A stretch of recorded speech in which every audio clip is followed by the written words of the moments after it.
V S എന്നും ഒരാൾക്കൂട്ടമായിരുന്നു. ആൾക്കടലിൽ അലിഞ്ഞ് V S അങ്ങനെ മടങ്ങുകയാണ്. പ്രിയപ്പെട്ട സഖാക്കളുടെ മുദ്രാവാക്യങ്ങൾ ഒരു താരാട്ട് പോലെ കേട്ട് വി എസിന്റെ മടക്കം.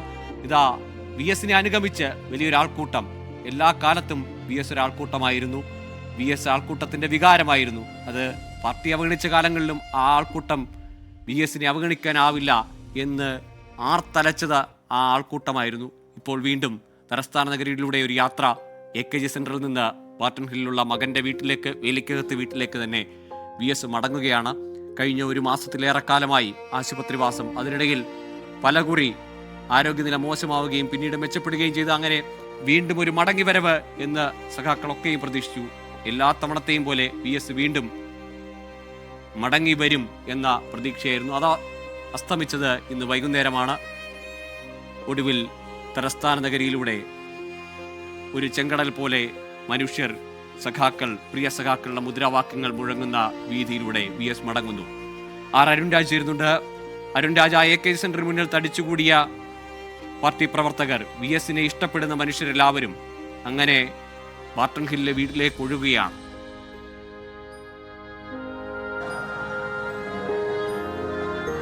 തീർച്ചയായും പ്രജിൻ, വി എസിന് പിന്നാലെ മുദ്രാവാക്യം വിളിയുമായി ജനമിങ്ങനെ ഒഴുകുന്ന കാഴ്ചയാണ്. AKG സെന്ററിൽ തന്റെ പ്രിയപ്പെട്ട ഇടത്തു നിന്ന് ഒടുവിൽ വി എസ് യാത്ര പറഞ്ഞിറങ്ങുമ്പോഴും ആ യാത്രയ്ക്ക് ഒപ്പം പ്രവർത്തകരും അണിചേരുന്ന കാഴ്ചയാണ് ഈ കാണുന്നത്. കാരണം ബട്ടൺ ഹില്ലിലെ വീട്ടിലേക്ക്, വേലിക്കകത്തെ ആ വീട്ടിലേക്ക് വി എസ് മടങ്ങുകയാണ്. ആ മടക്കയാത്ര അവർ ആവർത്തിച്ച് വി എസിന് മരണമില്ലാത്ത ഓർമ്മകളെ ഒരിക്കൽ കൂടി ആവർത്തിച്ച് വ്യക്തമാക്കുന്നതാണ് ഈ യാത്ര. വി എസ് പലകുറി പ്രതിപക്ഷ നേതാവായിരുന്നപ്പോഴും മുഖ്യമന്ത്രിയായിരുന്നപ്പോഴും എല്ലാം വി എസ് ഇതുവഴി സഞ്ചരിച്ചിട്ടുണ്ട്. അത് പലകുറിയാണ്. അപ്പോഴെല്ലാം ഉണ്ടായിരുന്നതിനേക്കാൾ വലിയ പുരുഷാരം റോഡിന്റെ ഇരുവശവും വി എസിനെ കാണാൻ ഇങ്ങനെ കാത്തു നിൽക്കുന്ന കാഴ്ചയാണ്. കാരണം വി എസ് അത്രത്തോളം ജനങ്ങളിൽ ആഴ്ന്നിറങ്ങിയ രണ്ട് പേരാണ്. വി എസ് എന്ന ആ രണ്ടക്ഷരം ജനങ്ങളോട് അത്രയും ചേർന്ന് ഇടപഴകിയ ഒരുപാട് മുഹൂർത്തങ്ങൾ ഉണ്ടായിരുന്നു. ആ മുഹൂർത്തങ്ങളുടെ അവസാന നാളുകളിലാണ് ജനമിങ്ങനെ കാത്തിരുന്ന വി എസിനെ അവസാന യാത്രയ്ക്കായി നോക്കി നിൽക്കുന്നത്. അവസാനമായി ഒരു അന്ത്യയാത്ര നൽകുമ്പോൾ ആ യാത്രയ്ക്ക് അവസാനമായി കണ്ട് വി എസിനൊപ്പം ചേർന്ന് നിന്നുകൊണ്ട് വി എസിനെ ഒരിക്കൽ കൂടി കാണുവാൻ ആ ജനം ഇങ്ങനെ ഒഴുകിയെത്തുന്ന കാഴ്ചയാണ് നമുക്ക് ഓരോയിടത്തും കാണാൻ കഴിയുന്നത്. നിയമസഭയുടെ മുന്നിലൂടെയുള്ള യാത്രയാണിനി. നിയമസഭ ആ കവാടത്തിലൂടെയുള്ള യാത്രയും വൈകാരികമാകുമെന്ന കാര്യത്തിൽ സംശയമില്ല. കാരണം എത്രയോ പ്രസംഗങ്ങൾ, എത്രയോ കാര്യങ്ങൾ വി എസിനെ സംബന്ധിച്ച് നിയമസഭയുമായി ബന്ധപ്പെട്ട് ഓർത്തെടുക്കുവാനുണ്ടാകും. കേരളത്തിന്റെ വികസനത്തിന്റെ കാര്യത്തിൽ നിർണായകമായ തീരുമാനങ്ങളിലെല്ലാം വി എസ് എടുത്ത നിലപാടുകൾ, അത് ഈ നിയമസഭയിൽ നിന്ന് നമ്മൾ കേട്ടതാണ്. അതേ വേദിയിലൂടെയാണ് വി എസ് വീണ്ടും മടങ്ങുന്നത്. ഈ ദൃശ്യങ്ങളിൽ കാണുന്നത് പോലെ തന്നെ പാടുപെടുന്നുണ്ട് പാർട്ടി പ്രവർത്തകർ, പാടുപെടുന്നുണ്ട് പാർട്ടിയുടെ ഓരോ അണികളും. കാരണം ഈ വഴികളിലെല്ലാം വി എസ് പലകുറി സഞ്ചരിച്ചപ്പോഴെല്ലാം വി എസിന് ജനങ്ങളുമായി ഉണ്ടായിരുന്ന ആ ബന്ധം അത് ഒരിക്കൽ അവസാനിച്ച് അന്ത്യയാത്രയിലേക്ക് അടുക്കുമ്പോൾ ആ ജനം ഇങ്ങനെ ആർത്തലച്ച അദ്ദേഹത്തിന് ആ അന്ത്യയാത്രയ്ക്ക് അന്ത്യമൊഴി ചൊല്ലുകയാണ്. നമുക്ക് ഈ ദൃശ്യങ്ങൾ കാണാം. ഈ പ്രധാനമായി ഇപ്പോൾ നിയമസഭാ കവാടത്തിന് മുന്നിലേക്കാണ് കിടക്കുന്നത്. ആ കവാടത്തിന് മുന്നിലൂടെ കടന്നു പോകുമ്പോഴെല്ലാം പോലീസിന്റെ അടക്കം വലിയ ബാരിക്കേഡുകൾ അടക്കം വെച്ചുകൊണ്ട് ജനത്തെ നിയന്ത്രിക്കാൻ പലയിടത്തും പല നിയന്ത്രണങ്ങളുമുണ്ട്. പക്ഷേ ആ നിയന്ത്രണങ്ങൾക്കപ്പുറമാണ് ഈ ജനം ഇങ്ങനെ വന്നുകൊണ്ടിരിക്കുന്നത്. വി എസ് എത്ര അഭിവാദ്യമർപ്പിച്ച, ഐക്യദാർഢ്യം പ്രഖ്യാപിച്ച സമരവേദികളെ കടന്നാണ് ഇപ്പോൾ നിശ്ചലനായി ആ സമരവേദികൾ കാണാതെ വി എസ് കടന്നു പോകുന്നത്. എല്ലാ കാലത്തും വി എസ് ആ സെക്രട്ടേറിയറ്റ് പടിക്കൽ, അത് മുഖ്യമന്ത്രിയായിരുന്നപ്പോഴും പ്രതിപക്ഷ നേതാവായിരുന്നപ്പോഴും പാർട്ടി സെക്രട്ടറി ആയിരുന്നപ്പോഴും എല്ലാം ആ സെക്രട്ടേറിയറ്റ് പടിക്കൽ എത്രയോ സമരവേദികളിൽ അവരുടെ ആശയും ആവേശവുമായി, സെക്രട്ടേറിയറ്റ് പടിക്കൽ മാത്രമല്ല കേരളം അങ്ങോളം ഇങ്ങോളം മനുഷ്യരുടെ അവകാശ പോരാട്ടങ്ങളിൽ നിലനിൽപ്പിനായുള്ള ചെറുത്തുനിൽപ്പുകളിലെല്ലാം കരുത്തായി നിന്ന മനുഷ്യനാണ് ഈ വിടവാങ്ങുന്നത്. തലസ്ഥാന നഗരിയിലൂടെ വി എസിന്റെ അവസാന യാത്രയാണ്. നിറയെ മുദ്രാവാക്യം വിളികളാണ്. ആ വാഹനത്തിന്, വി എസിനെ വഹിച്ചുകൊണ്ട് പോകുന്ന ആംബുലൻസിനെ പൊതിഞ്ഞ് പ്രവർത്തകർ മുദ്രാവാക്യം വിളിക്കുന്നുണ്ട്. മുദ്രാവാക്യങ്ങളിൽ താരാട്ട് പോലെ വി എസ് അങ്ങനെ ഒഴുകുകയാണ് ജനസാഗരത്തിനൊപ്പം. ഇക്കാലം അത്രയും എങ്ങനെയായിരുന്നു വി എസിന്റെ ജീവിതം? വേദികളിൽ നിന്ന് വേദികളിലേക്ക് വി എസിനെ കാത്തുനിന്നത് എത്ര മനുഷ്യരാണ്. ആ മനുഷ്യരുടെ ആരവങ്ങളിലാണ് വി എസ് ആവേശം കൊണ്ട് അവരെ ആവേശഭരിതരാക്കിക്കൊണ്ട് സംസാരിച്ച് കടന്നു പോകുന്നത്. ഏറ്റവും ഒടുവിൽ VS-ന്റെ മടക്കയാത്രയിൽ തലസ്ഥാന നഗരി പ്രിയ സഖാക്കൾ VS-ന് തൊണ്ട പൊട്ടുമാറുച്ചത്തിൽ പ്രിയപ്പെട്ട VS-ന് മുദ്രാവാക്യം മുഴക്കുകയാണ്. ഒരു സമര പോരാട്ടത്തിന്റെ നൂറ്റാണ്ട് ചരിത്രമാണ് വിട വാങ്ങുന്നത്. മലയാളികൾക്ക് ഒരു നൂറ്റാണ്ട് കാലവും മറക്കാനാവാത്ത മനുഷ്യ സ്നേഹത്തിന്റെ അധ്യായം കൂടിയാണ് ഇവിടെ അവസാനിക്കുന്നത്. വിട്ടുവീഴ്ചയും സമരസപ്പെടലും എന്നത് നിഘണ്ടുവിലില്ലാത്തൊരു നേതാവിനെ നഷ്ടമാവുകയാണ് കേരളത്തിന്. സമരങ്ങളെ നെഞ്ചോട് ചേർത്ത, ജീവിതം തന്നെ സമരമാക്കി മാറ്റിയ, സമരം തന്നെ ജീവിതമാക്കി മാറ്റിയ VS ഒടുവിലിതാ മകന്റെ വീട്ടിലേക്ക് മടങ്ങുകയാണ്. പാർട്ടി ആസ്ഥാനത്ത് നിന്ന് AKG സെന്ററിൽ നിന്ന് ബാർട്ടൺ ഹില്ലിലെ മകന്റെ വീട്ടിലേക്കുള്ള വിലാപയാത്രയാണ് ഇപ്പോൾ കാണുന്നത്.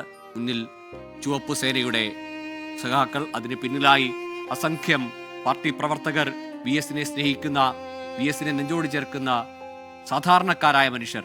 അവർ മണിക്കൂറുകൾ കാത്തുനിന്ന് അന്ത്യാഭിവാദ്യം അർപ്പിച്ചു. അതിനുശേഷം വീട്ടിലേക്കുള്ളൊരു മടക്കയാത്രയിൽ, ഒരു യാത്രയെപ്പെന്ന പോലെ VS-നൊപ്പം നടക്കുകയാണ് ആ മനുഷ്യർ.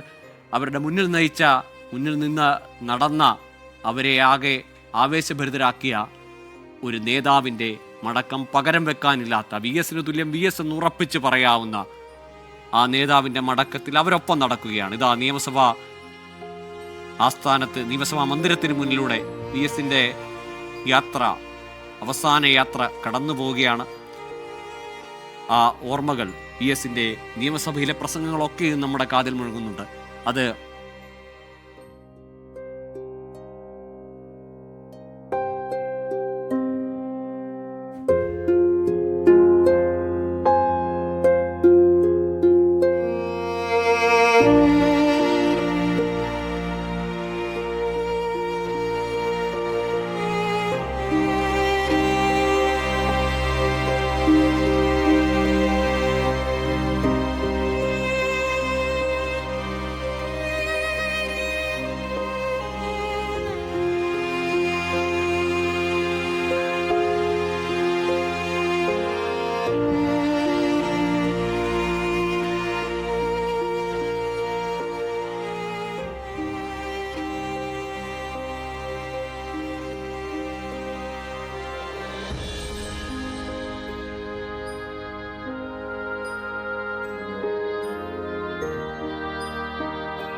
VS-ന്റെ അന്ത്യയാത്ര, അതും നിയമസഭാ മന്ദിരത്തിന് മുന്നിലൂടെ കടന്നു പോകുമ്പോൾ VS ഉന്നയിച്ച എത്രയോ വിഷയങ്ങൾ, VS-ന്റെ എത്രയോ നിയമസഭാ പ്രസംഗങ്ങൾ നമ്മുടെ മനസ്സിലേക്ക് കൂടി വരുന്നുണ്ട്.